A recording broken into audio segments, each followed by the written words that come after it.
Thank you. And now that I've asked you to be seated, I'd like to ask you to stand and join us in the singing of the Black National Anthem by the Liberated Gospel Choir.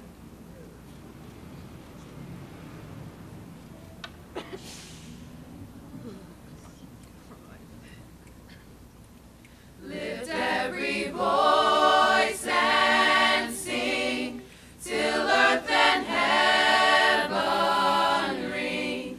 Ring with the harmonies of liberty. Let our rejoicing rise high as the listening skies. Let it resound loud as the rolling seas. Sing a song full of the faith that the dark past has taught us. Sing a song full of the hope that the present has brought us. Facing the rising sun of our new day begun, let us march on till victory is won. One is won.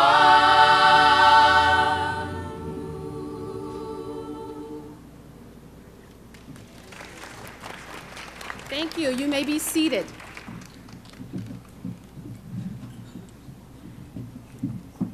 In November of 2015, as the university began to celebrate its year-long 250th anniversary, we were challenged by our students. We were challenged to better understand our history and to speak that history and to reconcile that with our truth. And out of that challenge from our students came a call from our then Chancellor, Dick Edwards. He established the Committee on Enslaved and Disenfranchised Populations in Rutgers History. And the rest of the story is written in Scarlet and Black. We were honored to have a unique combination of faculty, researchers, undergraduate students, graduate students, and members of the New Brunswick Theological Seminary to engage with us in uncovering our history and learning more about our past. And we have come a great distance, and today we are here to begin to celebrate and to dedicate facilities and namings and honor those that helped to sacrifice to found the university. So I welcome all of you today. It's an honor to see members of our Board of Governors, our Board of Trustees, and all of our university administration here with students and community members and our alums. So I welcome you here. We're delighted that you took some time to come and share and celebrate with us. And now it is my honor to welcome Chancellor Dutta to the stage. Thank you. Thank you, Felicia. And good morning, everyone. Let me add my welcome to all of you. In addition to Felicia's, thank you for coming. It's a very important day for Rutgers University. I would first like to express my profound thanks to the Committee on Enslaved and Disenfranchised Populations in Rutgers History for their significant work, and also to the Board of Governors for taking action to name these university landmarks. Thank you. And I would like to add my thanks and welcome to the members of the Board of Trustees and the Board of Governors who are here today.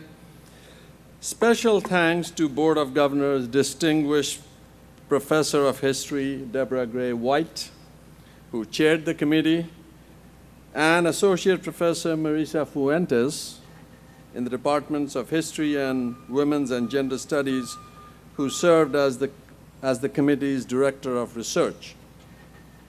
I would also like to take the time and thank the invaluable support from the New Brunswick Theological Seminary, for making their archives open to us during the research component of the committee's work. Thanks also to Chris Ellen Maloney, Vice President for Information Services and University Librarian, and University Archivist Tom Fusciano for their contributions to this project.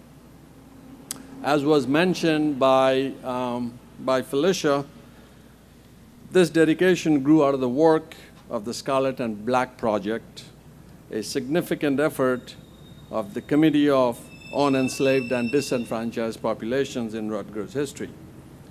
It began when Chancellor Emeritus Dick Edwards charged the committee with tracing Rutgers' early history and its relationship with African Americans and Native American populations. It was through this committee's research work that we discovered the ties to slavery that connected Sojourner Truth to the family of Rutgers' first president, as well as we came to know that an enslaved man named Will helped lay the foundation of the old Queens building.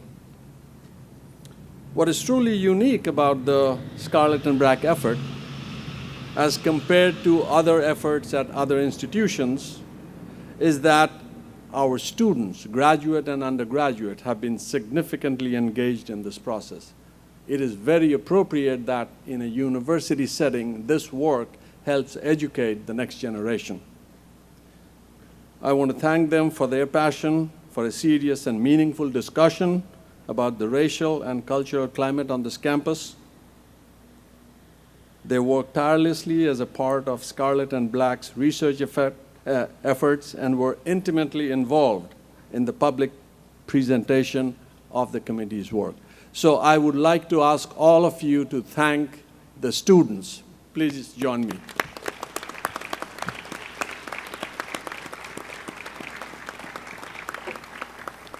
I think it speaks greatly to the vibrant culture of mentorship here at Rutgers that our students, faculty, and community members work closely in partnership to develop a better understanding, a deeper understanding of our university's roots and a more complete history of our role within the broader community. It was also a substantial and very early publication that was published by the Rutgers University Press. After this dedication, I encourage you to join a Scarlet and Black walking tour where you can learn more about the history of the campus. I was very pleased and honored to join a very early edition of this tour. It is wonderful. One stop of this tour would be Old Queens, where you will see the replica of a page from the university's financial account book, which was the key to unearthing Will's story. I firmly believe that the creation of knowledge and scholarship that benefits the greater public is at the heart of our mission as a land-grant public research university. I look forward to seeing the committee's future work as they continue to delve into the university's history and follow it to more recent times. While the truths we uncover may not be easy, are not easy to grapple with, but it is vital, as we have shown, that we cannot shy away from it. It is important to have an earnest and honest look at our history. It is only by acknowledging our history and the shadows of our past that we can move forward together in a more respectful and inclusive way. I will say this, when I first heard about this committee, it was Dick Edwards. We were at an AAU meeting in California in fall, and he told me about this committee, the Committee on Enslaved and Disenfranchised Populations. Sounded very heavy to me. I had never heard these two words used in the same sentence. Dick probably doesn't remember, but I do. I didn't know how to respond. So after our meeting, I went back to my hotel room and I Googled and I saw the committee and the work of Rutgers. It was very impressive. Little did I know that one day I would have the opportunity to be associated with it. I take no credit for what has been done so far, but as I said to Professor White, I will have a role in the future, a significant role in supporting this work, which is so important. So in closing, let me say that it presents the best of Rutgers today.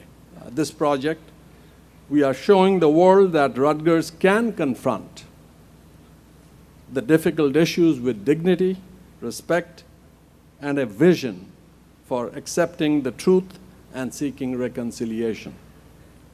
I'm proud of the work that we have done as an institution, look forward to the work that Dr. White and her team will continue to do. So let me thank you for joining us on this very important day. Thank you.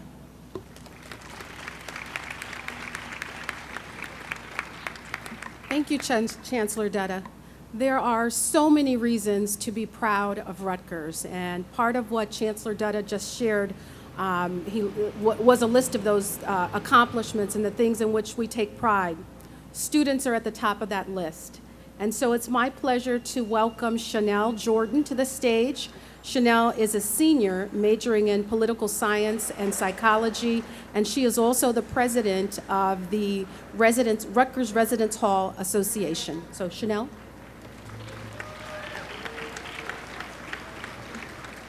Good morning, everyone. I'm actually a junior, so you can't get rid of me yet. Good morning and welcome. First, I would like to thank Chancellor Dutta, Vice Chancellor McGinty, and Diana McNoney, the Director and Vice President of New Brunswick Libraries. Also, I would like to thank Dr.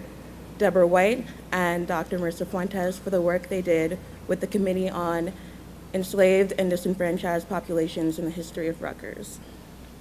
Finally, I would like to welcome distinguished guests, alumni, and current Rutgers students. As a young girl, I loved going through my mother's things. Her clothes, her jewelry, her makeup, but especially her shoes. I remember sneaking into her closet and seeing her heels neatly lined up or stacked in boxes. I would try walking in them and fail miserably, but now I am a seasoned pro. The shoes at the time were so big that I could not even fathom ever being able to fill them. Now my mother has to hide her shoes for fear that I will bring them back to campus with me. My point being that I never imagined that one day I would be big enough, both mentally and physically, to take on the shoes of my mother or other impactful women in my life. While Sojourner Truth was born into slavery, she did not let this degradation depreciate her worth and wealth of knowledge and power she would contribute to bettering our nation before, during, and after the Civil War. As a slave, she was constantly told she could not fulfill the shoes of an intellect or an abolitionist, a feminist, or even a human being. But she rose to overflow these shoes with knowledge and power despite the vile adversity she faced. Through pure will, faith, and hard work, Sojourner Truth became a well-known figure, creating big shoes to fill. In modern-day America, things are eerily reminiscent to the times before us. So while things have progressed, not much has changed, except for the shackles that continue to tether Black women and Black people in general to a demotion of their worth and contribution. Sojourner Truth was more than a slave. She was a mother, an abolitionist, a feminist, and a Black woman. As a Black woman living in the climate that we currently reside in, it would be remiss not to recognize the women and men, the giants, that came before me so that I may have the rights and freedoms that I currently possess. As the executive president of the Residence Hall Association, it is an honor to have one of our newest residence halls commemorate the life and legacy of Sojourner Truth, a hero and giant. Being a student leader on campus, I have an obligation to make an impact on the social and cultural environment here at Rutgers University. While it is not to the scale of Sojourner Truth, it is certainly a start. I am a student, a leader, a scholar, a proud Douglas woman, and a daughter, but I too am a Black woman. While I struggled with this intersectional identity as a teen and even struggle with it currently, I remember that I am a Black woman, a Black student leader, a Black scholar, and a Black daughter, a proud Black Douglas woman, a future Black lawyer, and a future Black political leader, a Black woman. While these identities have had their trials and tribulations, it is because of the giants whose footsteps I walk in that I am the person I am today. Whether I am walking in the footsteps of giants in heels or barefoot, I know that with the work of the women and men that came before me, that I can make an even bigger impact in the Rutgers community, our nation, and even the world. It has been an honor to speak before all of you on this momentous occasion, and an honor to follow in the footsteps of Sojourner Truth. Most importantly, it is an honor to be Scarlet and Black. Thank you.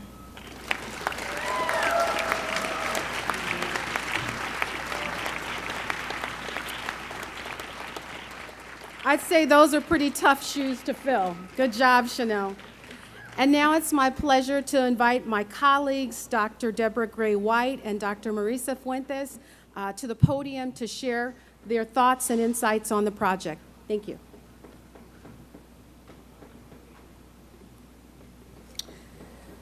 Well, welcome to this dedication of the Sojourner Truth dorms in Wills Way.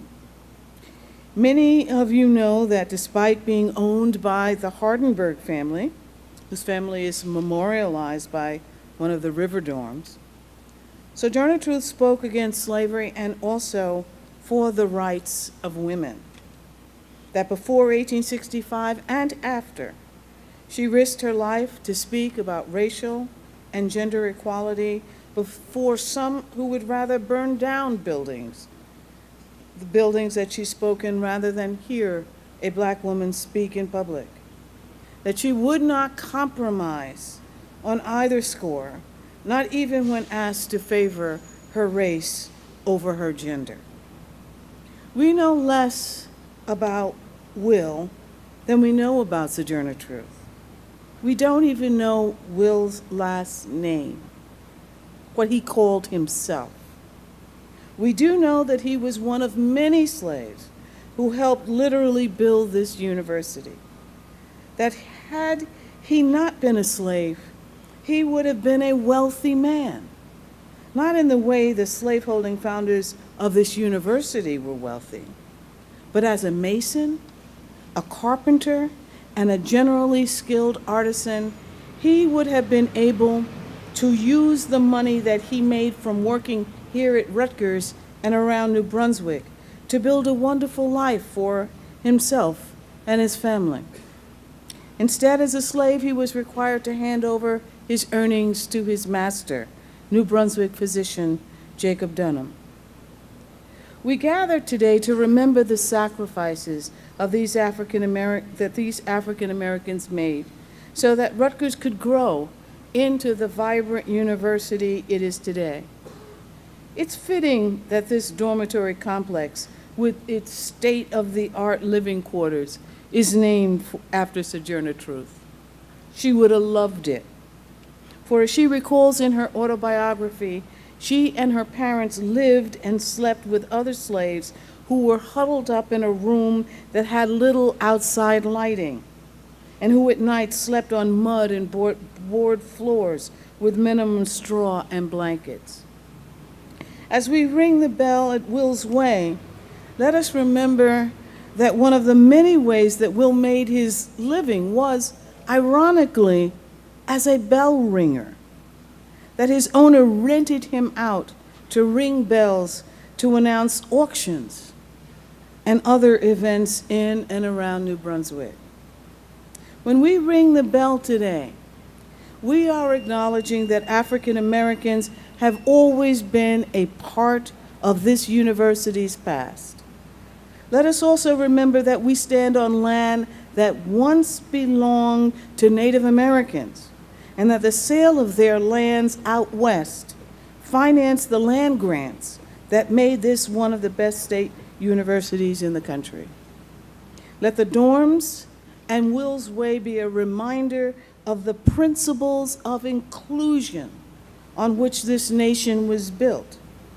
And let it also remind us of how important it is to remember and to mark the past, so that the past mistakes do not mar our promising future. Thank you.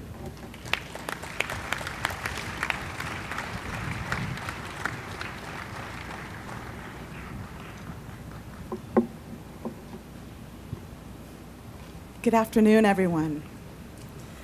I'd like to start by giving thanks and acknowledging the people who initiated, supported, and guided this work that brings us here today. Chancellor Emeritus Richard Edwards commenced and provided vital material support for the Scarlet and Black Project and book that resulted from the research in which the histories of the enslaved and disenfranchised people were illuminated.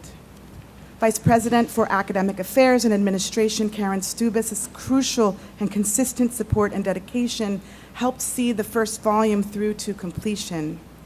Dr. Felicia McGinty, Vice Chancellor for Student Affairs, offered incredible insight in how to translate the research in practical and visible ways.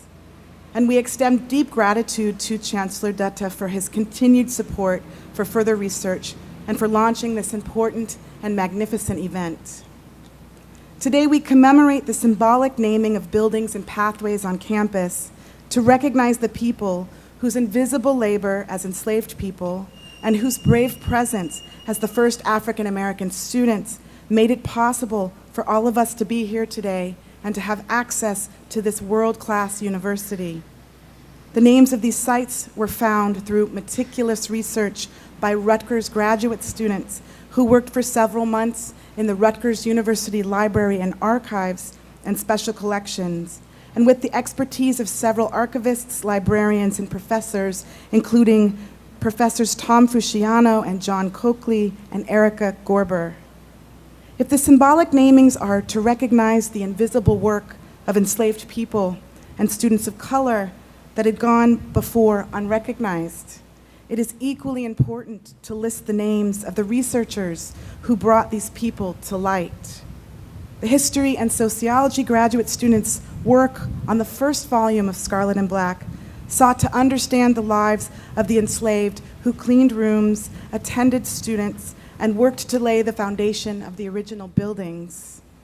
To the degree that this was possible, the students who took on the detective role exceeded our expectations. Many of the chapters in the book Scarlet and Black are written from the perspective of the enslaved and indigenous people, how they lost their land, negotiated urban spaces, provided wealth and luxuries for their owners through their uncompensated work, and their struggle and conflict with the idea of survival, all the while appearing in an archive only through brief mentions of their sale or flight or their death. The research and writing of this kind, excavating the lives of the invisible and silenced, is laborious intellectually and emotionally. The graduate students who are responsible for the exquisite excavation of the lives of Will, Sojourner Truth, and her family are in alphabetical order: Beatrice Adams, Sean Armstead, Jesse Baker, Christopher Blakely, Kendra Boyd, Maya Carey, Kaisha Esty, Tracy Johnson, Danielle Manuel, Jomira Salas Pujos, Brennan Sutter, Pamela Walker, and Megan Weirda. Today's namings are a beginning to mark the way that the legacies of slavery and dispossession, the racialized sex system, and the legal, socioeconomic, environmental, and physical violence against people of African descent and indigenous communities manifests in the inequities we continue to confront in our present. But it doesn't end with these significant symbolic gestures. Indeed, to the undergraduate students, it is a call to you to work for and demand the social and structural changes at Rutgers and in the world at large to fight inequity and effect meaningful social change. This is your university, and you carry the legacy and responsibility of this commemoration today. Thank you.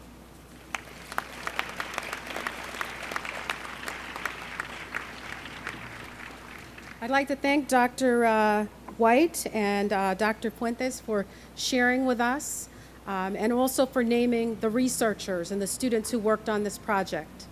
I'd also like to share with you that last week we celebrated the renaming of the James Dickson Carr Library. And so at this time, it's my pleasure to invite my colleague, Dee Magnoni, to the podium.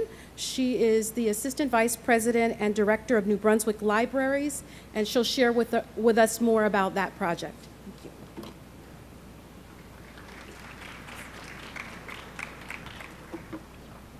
Thank you. Technology.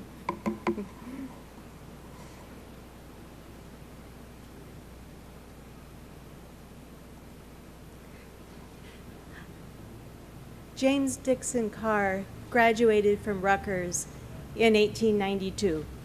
He was the first African American to do so, and he was one of the very early African Americans to graduate from any United States college. On Tuesday, October 17th, Chancellor Dutta, library leadership, and the community joined together to celebrate James Dickson Carr and to commemorate his life through the naming of the library on Livingston campus. Chancellor Dutta spoke of our own history as well as the rich impact of diversity. Erica Gorder, a university archivist who put together an exhibition of James Dickson Carr's life, spoke of his strong sense of social justice and shared many of his own words. We cut a ribbon, we shared cupcakes. It was a very special day. And I thank the Chancellor for joining us on that day. I'm honored to bridge our dedication with today's celebration. Thank you.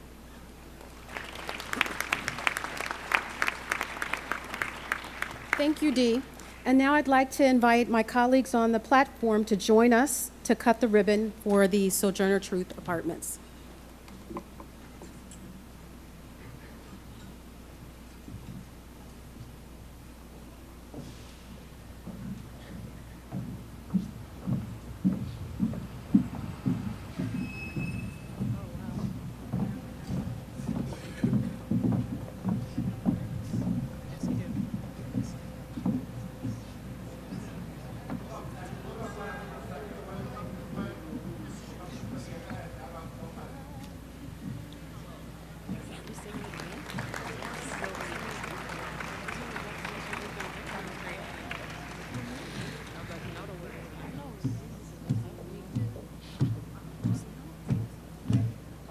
The greatness of the Lord is inconceivable. The love that he shows is unconditional. The power of the Lord is unbeatable. Great is the God we serve. The greatness of the Lord is inconceivable. The love that he shows is unconditional. The power of the Lord is unbeatable. Great is the God we serve. God is great and greatly to be praised. God is great and greatly to be praised. God is great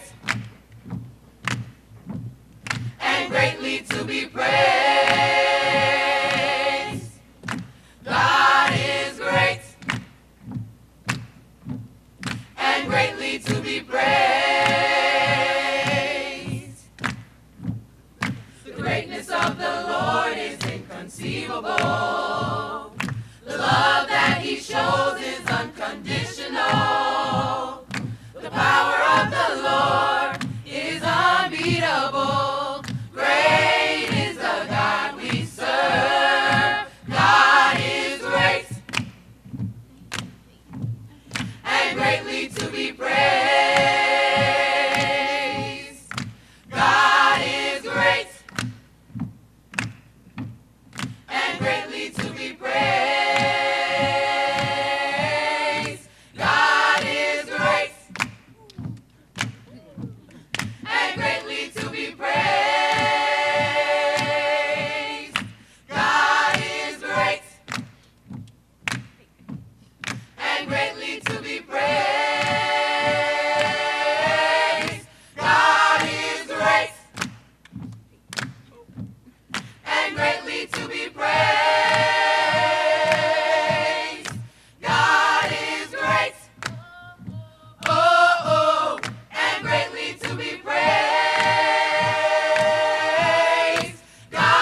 Wonderful. We thank the Liberated Gospel Choir. We thank all of you for joining us today to dedicate these buildings and to celebrate our past. Now I'd like to invite those of you who are willing to join us over at the base of Old Queens as we dedicate Will's Way. So there's somebody out there directing traffic to help you get to that area if you choose to attend that part of the program. But thank you for coming and enjoy. Okay, welcome again, ladies and gentlemen. Thank you for joining us for this moment of acknowledgement of our past. In the Scarlet and Black Project, as you heard, we discovered Will, an enslaved man who helped lay the foundation of our most iconic building, Old Queens, which you see right behind me. To acknowledge Will, we will now dedicate this walkway from Old Queens down to Voorhees Mall as Will's Way. And I will now invite Drs. White and Fuentes.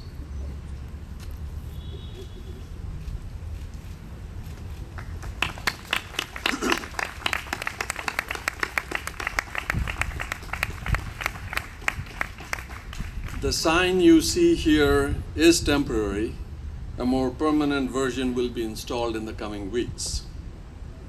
A permanent plaque acknowledging Will and Will's Way has been affixed also to Old Queens, which I invite you to view after the program. Additionally, inside Old Queens now hangs a reproduction of the accounting book script that actually discovered Will's connection to this university. To help us reconcile with the history of the space, I now invite Reverend Winstead, who is also a lecturer at Rutgers, to perform the libation ceremony. Thank you, Chancellor Belay. So this is a very special day. It's even historic for Rutgers. In seeking to understand our past, we have uncovered the truth about our beginnings. In this place today, we pause to honor the ancestors who sacrificed to lay the foundation for what is now Rutgers University.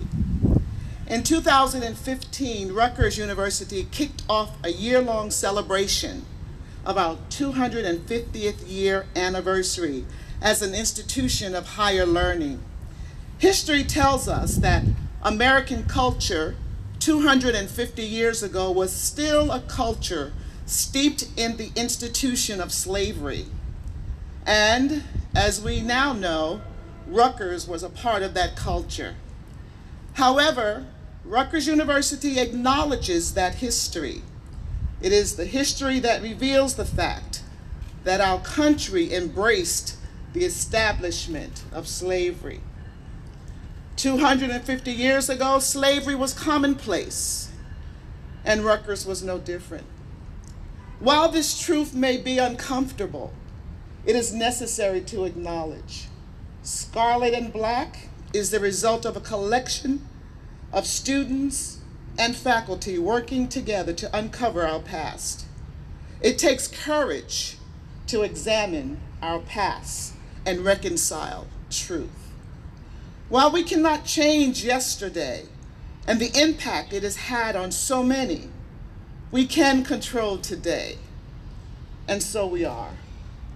We are here today in this space, on these grounds, to consecrate Will's Way in honor of Will, a slave who toiled and labored so that Rutgers could endure. And while this naming does not erase the truth of his existence as a slave, it acknowledges that we have the power to rename, reframe, and reclaim. In the days of slavery, slaves were named what their owners chose to call them. But now, we give that power back to Will and to Sojourner Truth by naming these places in their honor. We are reframing the conversation.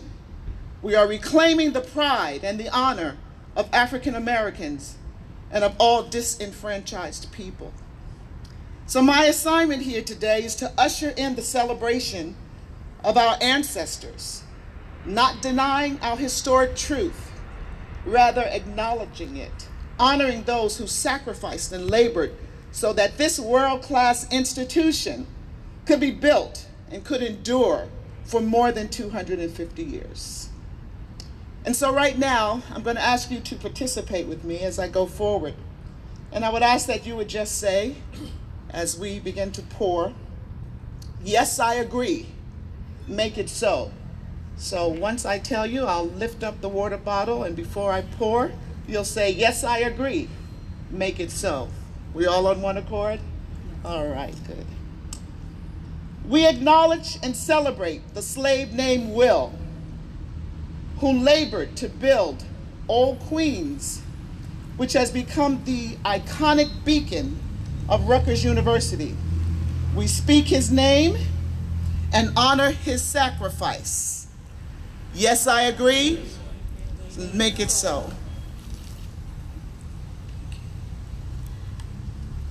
We remember the other nameless enslaved Africans who labored for our benefit and also helped in the building of Rutgers. Yes, I agree, so make it so.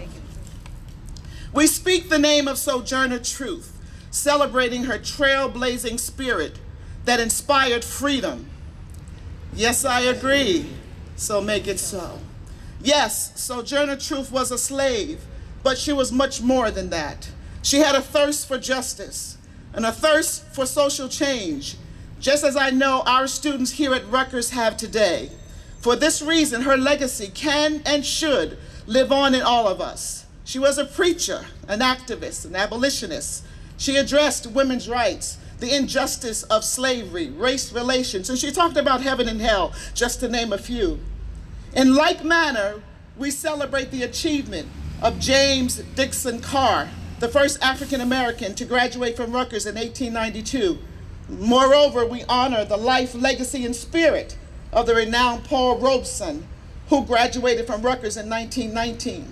Today, our source of pride and honor is real because of who we are and because of what we've done as a people. We are thankful to Rutgers for willing to own its own history and to move forward with a new truth, a renewed commitment to better race relations, gender equality, and inclusion. I almost said amen, but I held it back.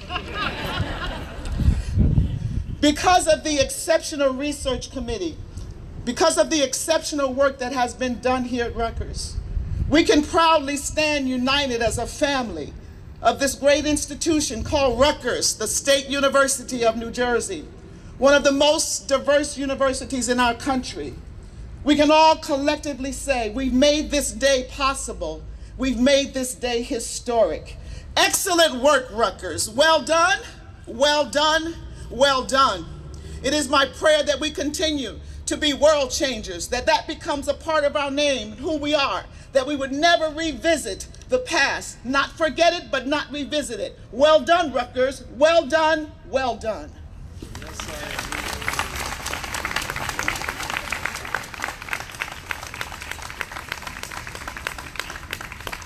Thank you, Reverend. That was powerful. I would now like to thank Chancellor Emeritus Dick Edwards for his vision in creating the Committee on Enslaved and Disenfranchised Populations in Rutgers history, and I would like to invite him to share his personal experience and perspectives with Scarlet and Black. Dick. Thank you, Chancellor Duda. It's really my pleasure to be here, and I very much appreciate you inviting me to be a part of this ceremony. And it's great to see all of you, board members, faculty, staff, students, community members, colleagues from New Brunswick Seminary. It's a great day today. How'd this all get started? Well, I came here in 2005, and sometime that first year, I saw in the newspaper that there was an exhibit on slavery in New York City at the American Museum of History, and I went to it. Now, I had been an undergraduate history major, among other things, sociology major as well, but somehow or another in all the history that I'd read, I didn't read about slavery in this part of the country. I've lived in several states in the South. I've visited Charleston. I knew Charleston was the leading importing place for slaves. So it was a bit stunning to me to see that New York City was the second largest import place for slaves. And that was just sort of percolating in the back of my mind. And then one day, a group of students representing Black Lives Matter asked to see me. And we sat in my office, we talked about their concerns, and then one of them mentioned and asked me if I had read a book by Craig Stephen Wilder called Ebony and Ivy, about slavery and the relationship of slavery to the early churches and the early Ivy League institutions, of which Rutgers is one. I had not read the book, but after that meeting in the spring of that year, I went to the library here and got it. I read it. I marked every place in the book with little stickums that mentioned Rutgers University, and then I gave it to President Barchi, who took it up to Maine, and he read it during the month of August. And I came back, after the summer, and thought, this is really profound, and we needed to do something. We couldn't just let this history kind of be there, be mentioned, but not really look into it in more detail. I talked to several colleagues and decided that we would appoint a committee to begin investigating it. And I prevailed upon two faculty colleagues here, Professor White and Professor Fuentes, to head up this effort. Now, that was not easy, convincing them to do it. I was impinging on sabbatical time, on editing finally their books, et cetera, but somehow or another they agreed to do it. And we put together the committee with students and so on, and that resulted in the book, Scarlet and Black. It was also my sense that I didn't want this effort to just be a report that would be Xeroxed and then kind of go into the atmosphere and no one would hear from it again. And so I really pushed and pushed and pushed hard my colleagues, who are used to taking years to produce a book, that we were going to have it done by last spring. And pushed and pushed with Rutgers University Press, and everybody came through, and the book came out. Now, before the book came out, a couple of other things happened that I think are worth mentioning. One is that I had a meeting with a small group of very staunch Rutgers supporters, very staunch supporters. And I was telling them about this committee and this project and how we're developing what I hoped at that point would be a book coming out in the spring. And one of them said, Rutgers has gotten such bad publicity with athletic stuff lately. Why are you going into this? What's the point of doing all this? It only will end badly for Rutgers. And I thought for just about a second, and I said simply, because it's the right thing to do. That individual didn't say any more in that meeting. I will note that that individual came to the big event when we unveiled the book and came up to me later and said, you're absolutely right. It was the right thing to do. We cannot change history, but we have to understand it, and we have to embrace what our role was as an institution. And as we move forward, I'm really looking very much forward to Volume 2 and maybe a Volume 3 of Scarlet and Black. I sort of set that in motion by insisting that the words Volume 1 would be on the cover of the first one. That was a gimmick I had for making sure there would be something coming up. So again, thank you for being here. This is a tremendous day for Rutgers. It's an important part of our history that we need to remember and embrace. Thanks.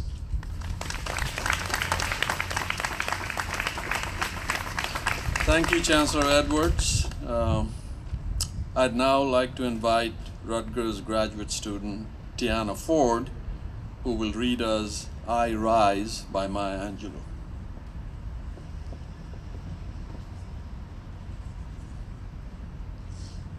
You may write me down in history with your bitter, twisted lies. You may trod me in the very dirt, but still, like dust, I'll rise. Does my sassiness upset you? Why are you beset with gloom? 'Cause I walk like I've got oil wells pumping in my living room.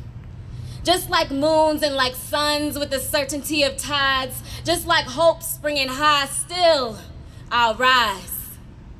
Did you want to see me broken? Bowed head and lowered eyes, shoulders falling down like teardrops weakened by my soulful cries. Does my haughtiness offend you? Don't you take it awful hard? 'Cause I laugh like I've got gold mines digging in my own backyard. You may shoot me with your words. You may cut me with your eyes. You may kill me with your hatefulness, but still, like air, I'll rise. Does my sexiness offend you? Does it come as a surprise that I dance like I've got diamonds at the meeting of my thighs? Out of the huts of history's shame, I rise. Up from a past that's rooted in pain, I rise. I am a black ocean, leaping and wide, welling and swelling, I bear in the tide. Leaving behind nights of terror, I rise. Into a daybreak that's wondrously clear, I rise. Bringing the gifts that my ancestors gave, I am the dream and the hope of the slave. I rise, I rise. I rise. Thank you.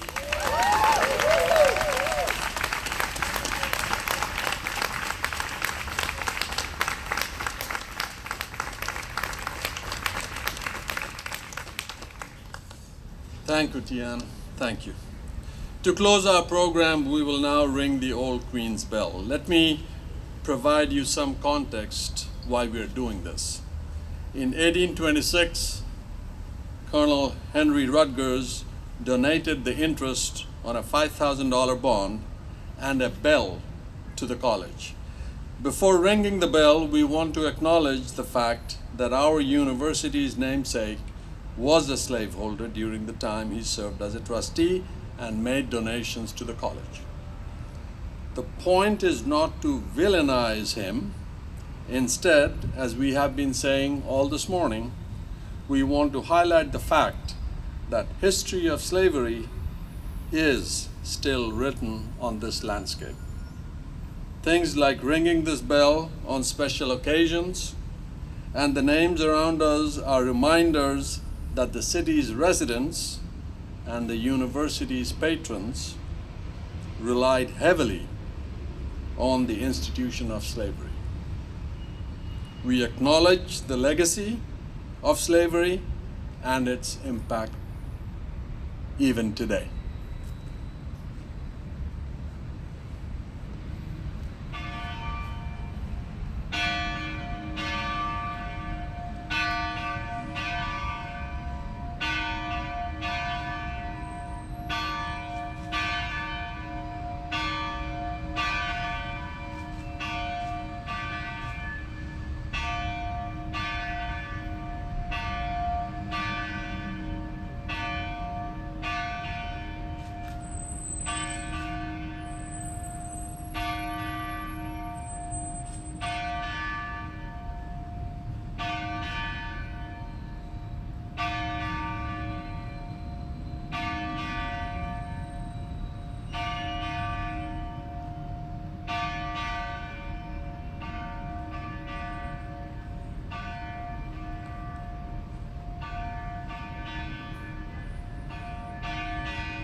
Thank you, everyone. I hope you'll join us for the reception and the tour. Oh, the first is the tours. Thank you for joining us this morning. This was a celebration, but more than anything else, I think we all should have taken some time to reflect on the history. And for all of us, young and old, I think it was education to make the tomorrow much better than yesterday. Thank you.